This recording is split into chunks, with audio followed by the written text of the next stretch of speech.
आपने इतना बड़ा पंडाल तो भर दिया, लेकिन मैं देख रहा हूं जितने लोग पंडाल में हैं उससे ज्यादा बाहर है।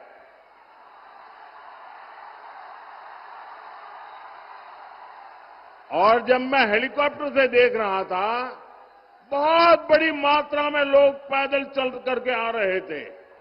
वो तो शायद अभी पहुंचे भी नहीं होंगे। ये दृश्य अपने आप में चुनाव का नतीजा क्या होगा, ये डंके की चोट पर साफ कर देता है। साथियों, आज बिहार को विकसित बनाने के लिए पहले चरण का वोट पड़ रहा है। माताएं बहनें, आगे जगह ही नहीं है, आप वहीं रुक जाइए। वहां जो व्यवस्था वाले हैं उनको वहीं रोकिए। मुझे क्षमा करना, जगह नहीं है, आप शायद मुझे देख नहीं पाते होंगे, मैं इसके लिए आपकी क्षमा मांगता हूं, लेकिन आप जहां हैं वहीं रुकिए। आज पहले चरण का वोटिंग शुरू हो चुका है। सोशल मीडिया पर बिहार के अलग अलग कोने से शानदार तस्वीरें आ रही हैं। मतदान केंद्रों पर सुबह से ही लंबी लाइनें लगी हुई है। बिहार की माताएं, बहनें, बेटियां बड़ी संख्या में बाहर निकल रही है वोट के लिए। बिहार के नौजवानों में भी अभूतपूर्व उत्साह है। मैं सभी मतदाताओं का अभिनंदन करता हूं। मेरा विनम्र आग्रह है,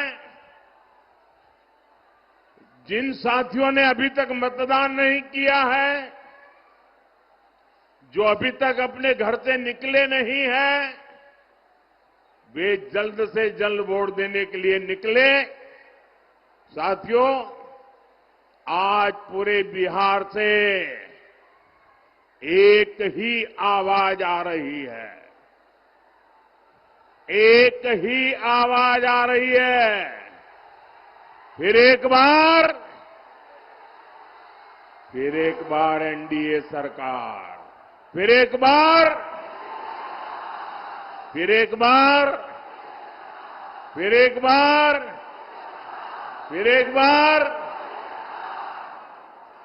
बार सुशासन सरकार।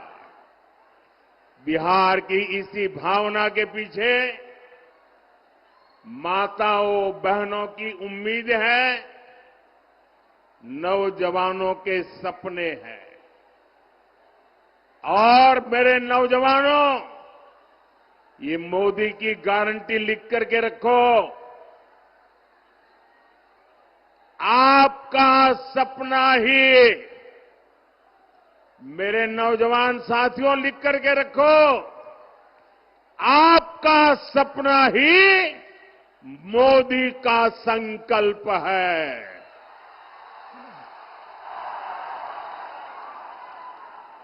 जंगल राज वाले खुद को आपका माई बाप कहते थे, अपने आप को शहंशाह मानते थे। ये तो मोदी है, मेरा माई बाप आप जनता जनार्दन है, आप ही मेरे मालिक है, आप ही मेरा रिमोट कंट्रोल है। 140 करोड़ देशवासी, यही मेरा परिवार है, यही मेरे मालिक है।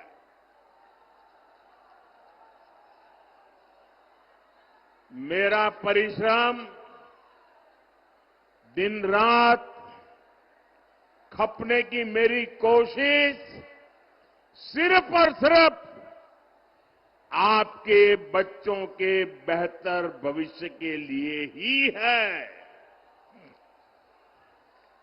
साथियों, आज मैं आपको आपके वोट की ताकत क्या होती है। कभी कभी हमको लगता है ना, हाँ मैं वोट दे के आया। ऐसा नहीं है। आपके वोट की बहुत बड़ी ताकत होती है। मैं आज आपको आपके वोट की ताकत बताना चाहता हूं। बताऊं आपके वोट की ताकत क्या है। बताऊं। देखिए, आपके दादा दादी, नाना नानी ने, इनके एक वोट ने बिहार को सामाजिक न्याय की भूमि बनाया था।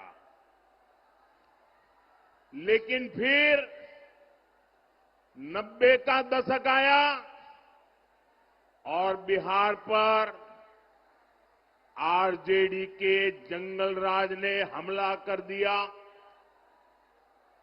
और जंगल राज मतलब कट्टा, क्रूरता, कटुता, कुसंस्कार, करप्शन और कुशासन, ये जंगल राज की पहचान बन गए। और ये बिहार का दुर्भाग्य बन गया। आपके माता पिता के सपने कुचल दिए गए। साथियों, आज जब मेरे सामने माताएं बहनें को देख रहा हूं, नौजवानों का उत्साह और उमंग देख रहा हूं, इतने नौजवान आए। आज मैं उन्हें एक आंकड़ा देता हूं। मैं एक आंकड़ा देता हूं। आप इस आंकड़े को याद रखोगे? जरा पूरी ताकत से जवाब दो भाई। ये आंकड़ा याद रखोगे? आप सब याद रखोगे? ये आंकड़ा है जीरो। याद रखोगे? जीरो, शून्य। ये आंकड़ा याद रखोगे? कौन सा आंकड़ा? जरा जोर से बोलिए, कौन सा आंकड़ा? कौन सा आंकड़ा? ये जंगल राज के दौरान बिहार में हुए विकास का रिपोर्ट कार्ड है। मेरे नौजवान साथियों, बिहार में जंगल राज की सरकार 1990 से लेकर 2005 तक 15 साल ये जंगल राज ने बिहार को तबाह कर दिया। सरकार चलाने के नाम पर तब सिर्फ आपको लूटा गया। और इसलिए मैं कहता हूं कि जरा एक आंकड़ा याद रखना है। कौन सा आंकड़ा? कौन सा आंकड़ा? अब मैं बताता हूं। 15 साल के जंगल राज में बिहार में कितने एक्सप्रेसवे बने? कितने एक्सप्रेसवे बने? जरा जोर से बताइए, कितने एक्सप्रेसवे बने? कितने एक्सप्रेसवे बने? जीरो मतलब शून्य। नील बटे सन्नाटा।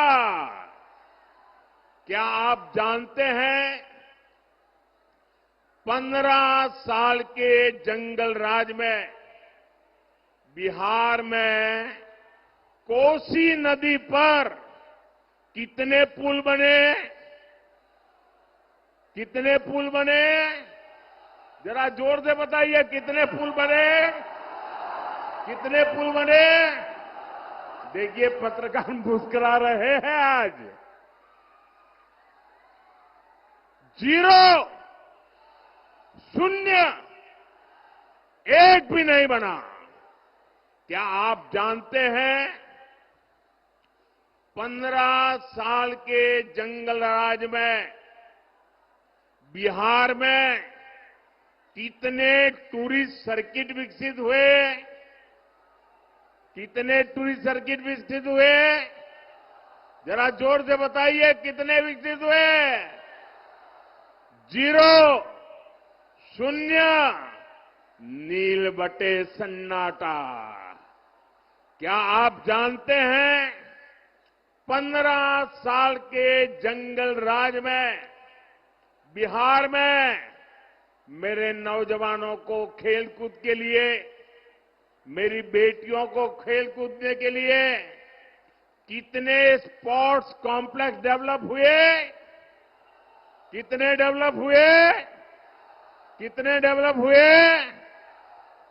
0, मतलब शून्य, मतलब नील बटे सन्नाटा। क्या आप जानते हैं 15 साल के जंगल राज में बिहार में कितने मेडिकल कॉलेज बने? जंगल राज में कितने मेडिकल कॉलेज बने? जरा जोर से बताइए, कितने मेडिकल कॉलेज बने? 0, शून्य। साथियों, जंगल राज के उन 15 सालों में न बिहार में एक भी आईआईटी आई, ना ही आईआईएम आया, ना ही एक भी नेशनल लॉ यूनिवर्सिटी की स्थापना यहां हुई। पूरी एक पीढ़ी का नौजवान देखिए, पूरी एक पीढ़ी का भविष्य आरजेडी के नेता खा गए दोस्तों। साथियों, एनडीए की सरकार में नीतीश जी ने बहुत मेहनत से बिहार को जंगल राज से बाहर निकाला है। 2014 में डबल इंजन की सरकार बनने के बाद बिहार के विकास में नई तेजी आई है। पटना में आईआईटी खुली है, बोधगया में आईआईएम खुला है, पटना में एम्स खुला है, दरभंगा एम्स का काम तेज गति से चल रहा है। अब बिहार में नेशनल लॉ यूनिवर्सिटी भी है, भागलपुर में आईटी भी है। बिहार में एक नहीं, 2 नहीं, बल्कि 4 सेंट्रल यूनिवर्सिटी भी स्थापित की गई है। साथियों, एनडीए सरकार में गंगा पर 4 बड़े पुल बनाए गए हैं। वीर कुंवर सिंह सेतु, जेपी सेतु, श्री कृष्ण सिंह सेतु, ओंटा सिमरिया सेतु, इसके अलावा महात्मा गांधी सेतु की पूरी तरह मरम्मत करके नया स्टील ब्रिज बनाया गया है। इसके अलावा गंगा जी पर 8 नए पुलों को बनाने का काम तेजी से चल रहा है। कोसी नदी पर भी 3 पुल नए बनाए गए हैं और 3 नए पुल बनाने पर काम चल रहा है। हमारी सरकार ने बिहार के लिए 7 एक्सप्रेसवे मंजूर किए हैं, जिनमें से एक का काम तो पूरा भी हो गया है। साथियों, यहां सीमांचल में भी आधुनिक इंफ्रास्ट्रक्चर का निर्माण किया जा रहा है। फारबिसगंज और दरभंगा के बीच रेल कनेक्टिविटी के लिए 90 साल इंतजार करना पड़ा। 90 साल, 3 पीढ़ी को इंतजार करना पड़ा।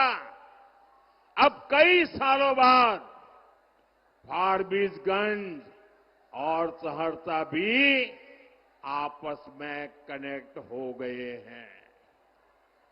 गोरखपुर सिलीगुड़ी एक्सप्रेसवे से तो इस क्षेत्र की तस्वीर बदलने वाली है। ये सारा उदाहरण बताते हैं कि बिहार का विकास अगर कोई कर सकता है तो एनडीए कर सकता है। भाजपा के साथ पूरी एनडीए की टीम मिलकर के कर सकती है साथियों। और इसलिए हमें अपने नौजवानों को, अपनी बेटियों को, अपने नागरिकों को बेहतर जीवन देना है। इसलिए एनडीए सरकार हर गरीब को पक्का घर दे रही है, हर जरूरतमंद को मुफ्त अनाज, मुफ्त इलाज दे रही है, नल दे रही है, नल से जल दे रही है। मुद्रा योजना के तहत आप यहां जगह कम है, प्लीज आप लोग वहीं रुकिए। यहां जगह कम है साथियों, आप वहीं रुकिए, आगे मत आइए। मैं आपका उत्साह देख रहा हूं, आपका जोश देख रहा हूं, आपका ये प्यार मेरे सर आंखों पर, आपका ये प्यार मेरे सर आंखों पर। साथियों, मुद्रा योजना के तहत स्वरोजगार के लिए बिना बैंक गारंटी युवाओं को मदद दी जा रही है। बिहार के हमारे नौजवानों को मुद्रा लोन के करीब 3 लाख करोड़ रुपए मिले हैं। लेकिन साथियों, हमारे इन प्रयासों के सामने एक बहुत बड़ी चुनौती खड़ी है और वो चुनौती है घुसपैठियों की। एनडीए सरकार पूरी मक्कमता से और पूरी ईमानदारी से जो घुसपैठिए हैं एक एक की पहचान कर रही है और घुसपैठियों को देश से बाहर निकालने में जुटी है। लेकिन ये आरजेडी वाले, ये कांग्रेस वाले, ये लोग घुसपैठियों को बचाने में जुटे हैं। ये घुसपैठियों को बचाने के लिए भांति भांति के झूठ फैलाते हैं, गबगोले फेंकते रहते हैं, लोगों को गुमराह करने के लिए राजनीतिक यात्राएं निकालते हैं। साथियों, आप मुझे बताइए, आप मुझे जवाब देंगे नौजवानों? आप मुझे जवाब देंगे? मैं पूछूं, आप मुझे बताइए, ये घुसपैठियों को बिहार से बाहर करना चाहिए कि नहीं करना चाहिए? घुसपैठियों को निकालना चाहिए कि नहीं निकालना चाहिए? जो जहां से आए वहां भेजना चाहिए कि नहीं भेजना चाहिए? साथियों, आरजेडी कांग्रेस को अगर गलती से भी जहां जहां उनको मौका मिला है, जब जब मौका मिला है, ये घुसपैठियों को पिछले दरवाजे से भारत का नागरिक बनाने में लगे रहे। और वो सिर्फ आकर के किसी के घर में ठहर जाते, ऐसा नहीं है।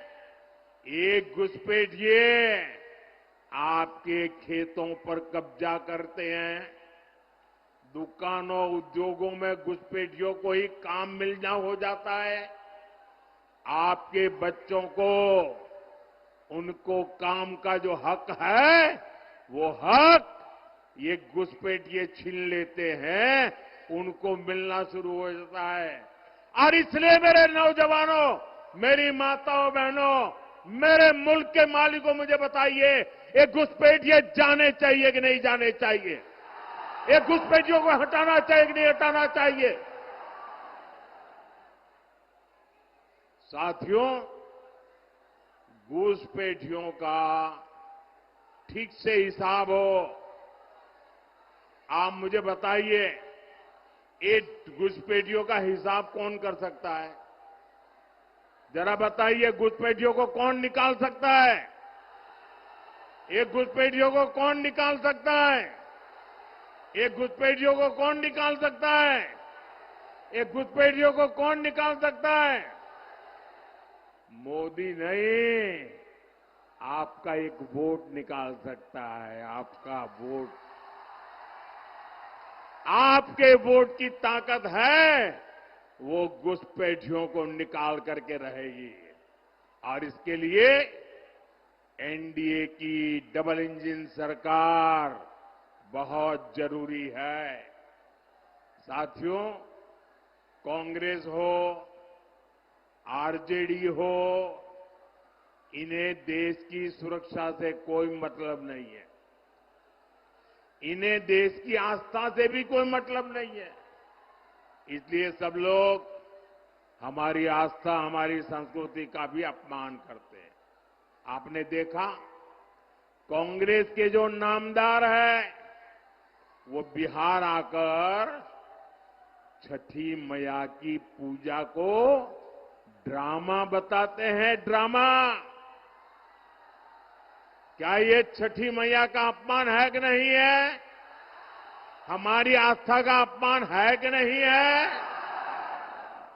हमारी माताएं बहनें छठी मैया की आराधना में कितनी तपस्या करते हैं, तब करती है, पानी तक नहीं पीती। ये उसको नौटंकी कहते हैं। और आरजेडी वाले नामदार, ऐसी जब आती है तो उनके मुंह पर ताला लग जाता है। यही नामदार उछल उछल करके, टीवी वालों को बुला बुला करके, जब महाकुंभ चल रहा था तो महाकुंभ के स्नान की मजाक उड़ाते थे। साथियों, ये राम मंदिर का विरोध करते थकते ही नहीं है। प्रभु राम पर इनका विश्वास नहीं है। और ये कोई ढकी छुपी बात नहीं है, पूरा देश जानता है। इनकी आस्था नहीं थी तो ये प्राण प्रतिष्ठा में नहीं गए। आए दिन इस पवित्र परंपरा का भी मजाक उड़ाते रहते हैं। चलो भाई, ये घुसपैठियों के दबाव में, वोट बैंक की राजनीति में उनकी कोई मजबूरी है, समझ गए। प्रभु राम से उनकी नफरत होगी, हो सकता है। लेकिन जरा मैं एक और सवाल पूछता हूं। मेरे इस सवाल को जरा गंभीरता से सुनिए। आपको मालूम है ना, जहां भगवान राम का मंदिर बना है ना, वहीं पर निषाद राज जी का भी मंदिर बना है।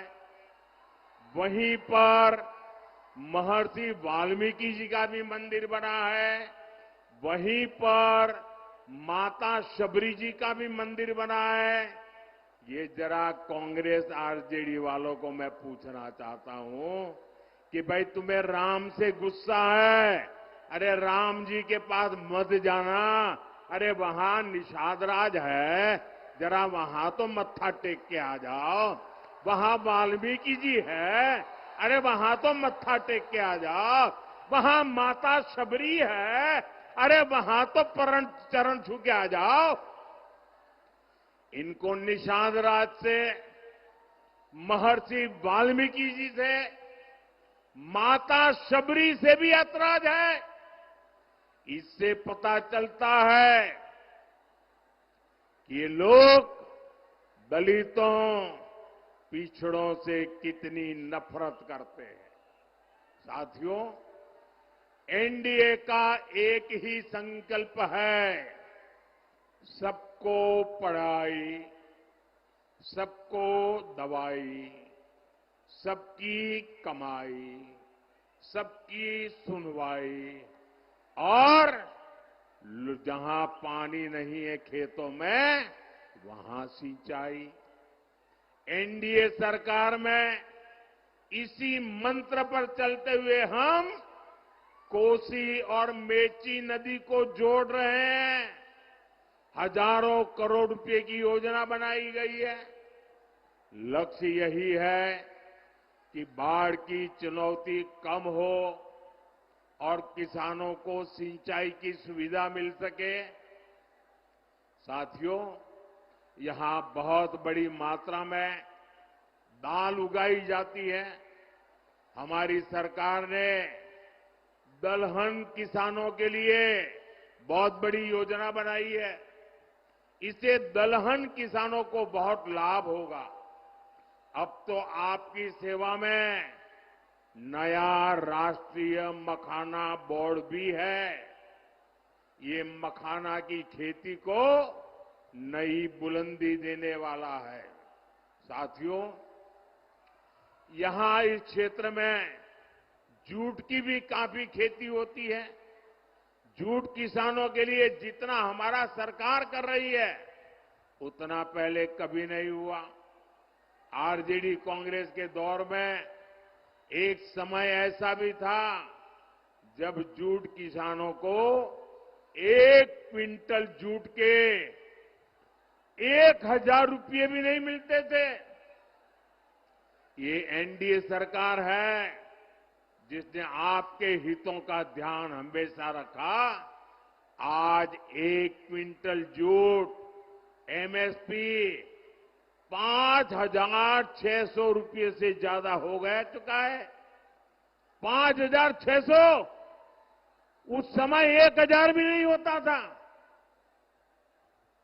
साथियों, जब केंद्र में आरजेडी और कांग्रेस की सरकार थी तब उन्होंने जूट किसानों को एमएसपी के रूप में सिर्फ 400 करोड़ रुपए दिए, जबकि एनडीए सरकार अभी तक 1300 करोड़ रुपए से ज्यादा किसानों को दे चुकी है।